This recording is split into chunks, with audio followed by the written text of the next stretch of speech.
Oh, this doesn't look good. I think we have a serious multi-threading issue here. Can you spot it? On the left-hand side, we have a component with some state, which is registered to some events.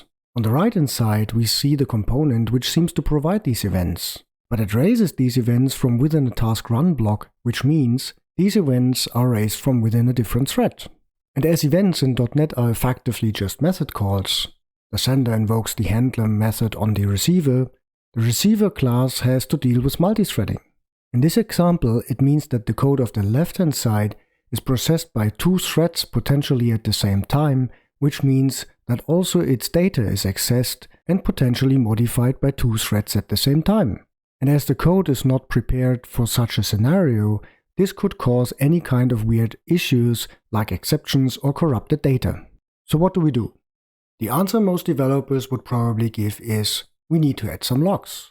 And of course that is a possible solution, but critical sections come with other challenges of multithreading, such as deadlocks. From my perspective, potential threading issues have to be avoided by design and not fixed during implementation. There are certainly multiple possible solutions to design multithreading into an application, and I have linked a blog post about such options in the description below the video. But my favorite is a message-based design. The basic idea is, every component running in a different thread owns a thread-safe queue, and communication with such components only happens by putting a message in this queue. Let me show you how this works. Let's start by adding a new interface, and we call it iAgent. This interface will have only one method, called post, and it will accept any type as message.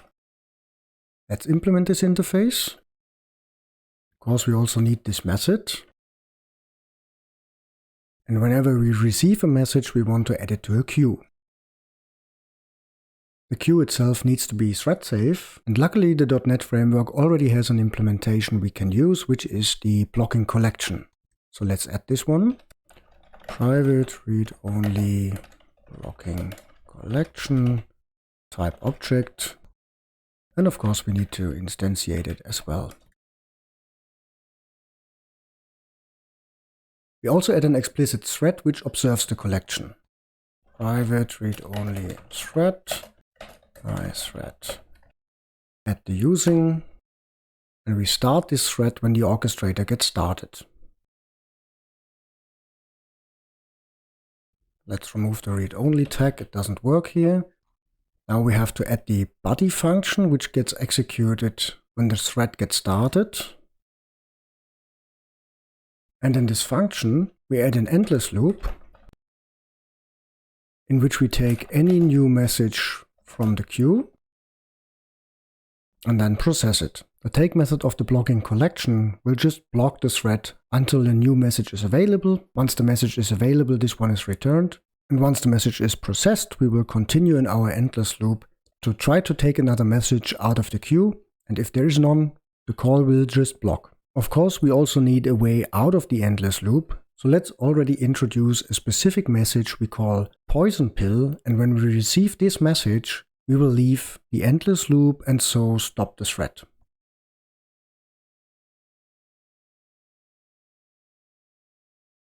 Let's create this class. We leave this class empty, it doesn't require any data. For any other message, we call a new function, we call onReceive, and we pass on the message. Now let's scroll down to the stop method, and here we use the poison pill to stop the thread. So we add the poison pill message to our queue, and then wait until the thread is really stopped, and also set it to null. Now the life cycling of the thread and the basic message processing is set up properly. In the next step, we convert every public API into a message which is sent to this object. We leave out the test API for this moment and search for other public APIs. And here is one, process job request. So let's make this private and rename it to on job request received.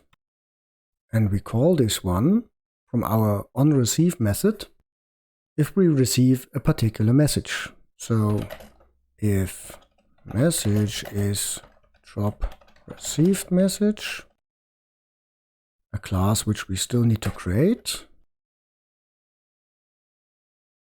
And this message will just have one property containing the content of the job request. Let's rename it to job request received message. Job request received message. And if we receive this one, we pass on the content to the originally used public API. Of course, we now have to fix the callers of that former public API, which is the test in this case. So instead of calling that public API, we call post, create a new message, drop request received message, and pass on the original string as content. We have to make this writable, and now it works. Okay, back to the orchestrator. Next thing we want to change are the .NET events and the registered.NET event handlers. For that, we look into the class which is providing those events, and we simply remove those. We now add a constructor, which takes an agent. The agent which should be informed about the state changes.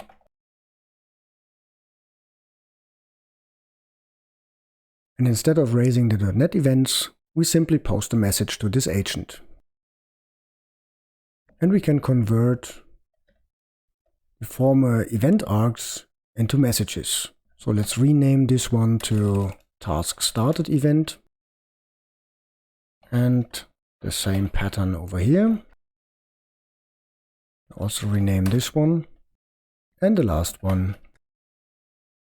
Let's rename this one as well. Go to the classes and remove the base class, which is no longer necessary. We do this here for the second one and for the last one. We also have to fix the test again, because now this data collector task also requires an agent instance. And here we discover a problem with our current design, because we have a cyclic dependency. The orchestrator requires the data collector task, and now with a new design, there's also the dependency vice versa. Let's fix that for now by just creating the task inside the orchestrator. And now we can pass the orchestrator itself as agent over to this task. This is a design decision we should certainly revisit later on. Okay, now let's remove the event registrations in the start and also the deregistration in the stop method. And finally, we have to make sure that our former event handlers are getting called when we receive the particular message through the queue. So let's extend our if block here. If this is the task started event, then we call on data collection started and we pass on the event. Of course, we have to fix the signature here. Same for the other two handlers. And the last one. Okay, let's copy this. Then we have task completed and failed. Looking at that bigger if else block, we should probably also consider to have a fallback. The simple solution for now is probably just throwing a not supported exception and report the type of the message. And we have to put it into an else block, of course. Now let's run the existing tests and see whether everything still works. Okay, great. Of course, this test case cannot prove that the threading is correctly implemented, but it can demo how the code in principle works. And if you enjoyed this video so far, then please smash that like button for the YouTube algorithm and consider subscribing to support the channel. Thank you. Let's move on. As already said, from my perspective, threading issues are best avoided by design. And I think we made quite some improvement on that point, but still threading is mixed with actual business logic in one class. Let's fix this by following the single responsibility principle. I think in this case, extracting a base class makes sense. So let's go for it. So we create a copy of that class and then rename it to abstract agent. Now rename the class as well. Now let's simply remove everything which is not about the agent implementation, so the threading implementation, which are the members and a particular message handler. This one we have to convert into a protected virtual method. Some more specific handlers, test API. Okay, and the stop we will also keep here. The class we have to change to abstract. Oh, we have to convert this to abstract. Okay, now let's fix the orchestrator by doing the opposite. We derive from abstract agent and now remove everything from the orchestrator which is about threading. The queue, the thread, the post method, the start API, body, the thread body implementation. Here we will override the method provided by the base class. Okay, we keep the handlers of course, and we remove the stop method. The base class also requires the logger, so we have to pass that on. And if we now check the orchestrator, so the class containing the business logic, it doesn't have any code related to threading at all. Instead, we have all that code nicely encapsulated in the abstract agent. Now we should consider converting the other component, the data collector task, into an agent as well to avoid mixing different threading models, which just doesn't make it easier. We would do this by basically following the same pattern. We would remove all the public APIs, have our own thread, and just communicate via messages. So let's do this. We derive from abstract agent. So we have to take a logger here and pass that on to the base class. And we also have to implement the base class, which is overriding the onReceive method. We implement this method by again checking for a particular message type. If message is collect data command, a class which we have to create. Then we simply call the method which was previously a public API, so process, and we pass on the job ID, a property which we also need to generate. Okay, it's of correct type. Perfect. So now let's make this private and remove the task run, because the threading is now handled by the base class. We should again add some code to handle unknown messages, so let's copy that code. Now we have to fix the orchestrator. First of all, the data collector also needs a logger, and we have to replace this former public API with the post API, and we have to send a message. And this message we called collect data command. And we have to set the job ID. Okay, let's run the tests again. One thing we definitely forgot. Now that the data collector task is an agent by itself, we also need to start it. Let's run the tests again. Okay, perfect.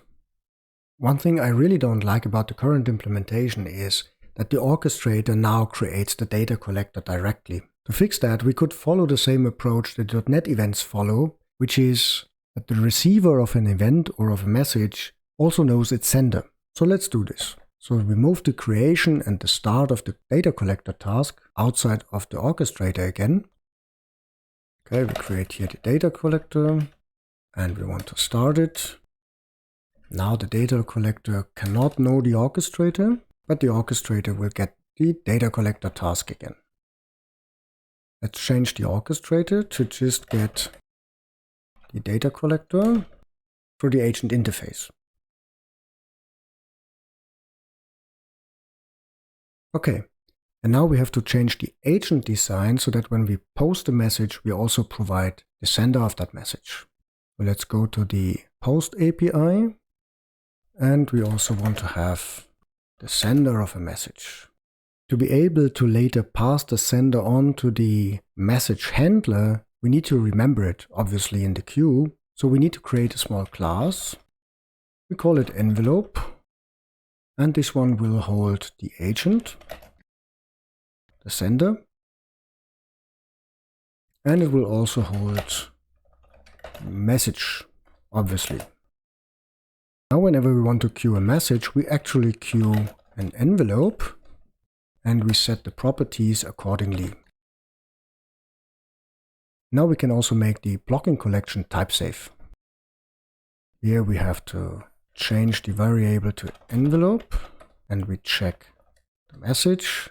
And we also change the onReceive handler by providing here the agent as well as the message. When we queue the poison pill, we use the agent itself as sender. And we just change that to the post API. Okay, of course we also have to adapt the interface. Now the abstract agent implementation is complete. That of course breaks the orchestrator implementation. So we have to provide here the sender and we also have to adapt the receive method. And the same we have to do for the data collector. So now we would no longer take agent here. Instead, we get the sender here and we post the response back to the sender of the message which triggered the data collector task.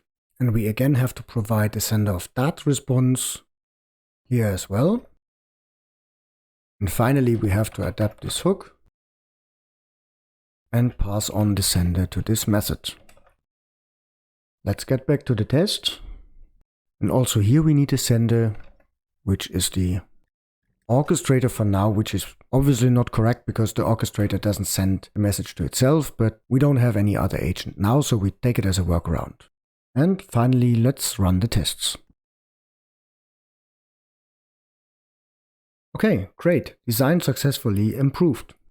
So what did we achieve? The threading is properly encapsulated in the base class. And the derived class can focus on the business logic and safely assume that that code is just executed in one single thread. Such components running in its own thread and just communicating with the message queue are known under different names in different frameworks and architectures.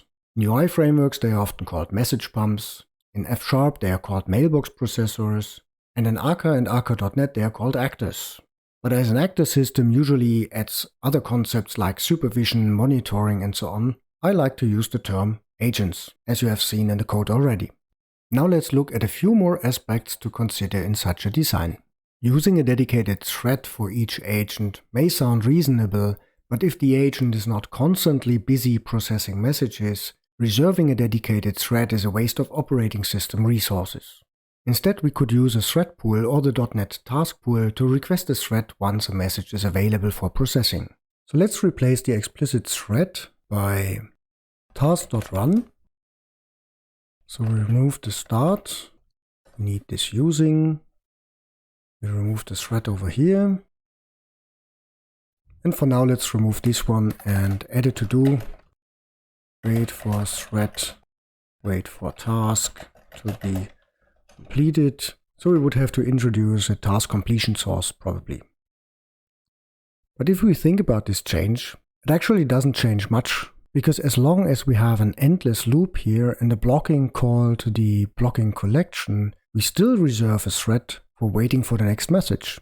So to effectively not blocking any thread, we need a non-blocking collection, which we can observe and then really only request a task from the task pool once a message is available for processing. Luckily, .NET already provides such a concept, which is called a channel. So let's use this one instead.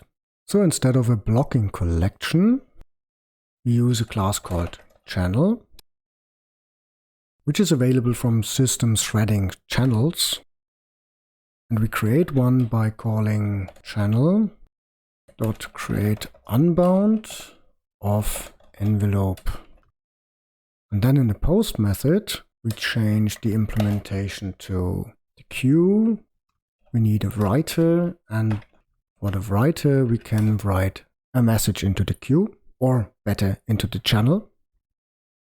And now let's change the body method into private async task, listen, and instead of the endless loop we say await for each message in queue.reader.read all async.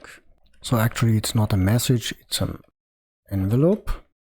And then we remove this line. Now we also remove the task.run and call listen. And in this particular case we can ignore this warning here. Now let's run the tests. Green. With this design change we have individually concurrently running agents without wasting operating system resources by reserving dedicated threads. Now let's have a closer look at messages. Basically messages can be anything, but messages need to be data only and must be passed by value. That means messages must not contain any references to any other data structure which is not thread safe, must not have any references to delegates or function pointers. Think of messages as if those would be serialized to be transported from one agent to the other. And in fact, one approach to ensure that messages are properly designed would be that during development messages are really serialized, for example into JSON, and deserialized when passed to the message handler on the receiving agent. For the sake of time we would skip the implementation here in this tutorial, but what I probably would do is basically extracting the message queue handling from the abstract agent, putting that into its own class, creating an interface for that, and adding a decorator pattern for the interface where messages get serialized, for example, into JSON when they are queued and deserialized when they are taken out of the queue. Let's look at one more aspect of the new design: messaging patterns. So far our design could send direct messages to one agent and the receiver could optionally send a reply. So our design supports one-way and request-response messaging patterns. These patterns imply that some form of agent discovery exists, as the agent to which a message should be sent has to be known by the sender of the message. One other common messaging pattern is many-to-many, also known as publish-subscribe. Here a message broker or an event bus is used to deliver messages from senders to receivers without the need of senders to know the receivers. Such a message broker could be a specific type of component in the agent system, or it could be an agent of its own. A sample implementation of such a broker agent could look like this. When the broker receives a subscribe message, it registers the sender for the message type, which is passed with the subscribe message. When the broker receives an unsubscribe, it deregisters the sender itself for that message type. For any other message the broker receives, it tries to find a registered agent and tries to deliver that message. The broker agent could also send an optional acknowledge message when a subscription was successful, so that the registering agent knows when it effectively can consume particular messages. And that's it. We have created a simple agent-based design which allows us to add further concurrency easily without worrying much about multi-threading issues. If we ensure that the agents are only accessed through the message queue, and we take care that dependency passed to agents are either thread safe, immutable, or clearly owned by a single agent only. I hope with this video I could inspire you to try out this concurrency model in your next project. And if you plan to do so, please research existing implementations of such an agent-based design. There are plenty of battle-proven libraries out there, and I would definitely not recommend to develop such a library from scratch. The purpose of this video and the code developed in its context was to show a particular type of problem, how an agent-based design could address it, and how agents basically work. Messages are a powerful concept which are not only useful to decouple what should be done from when it should be done, but also to decouple features completely to build independent virtual slices of your architecture. And how this works, you will see in this video.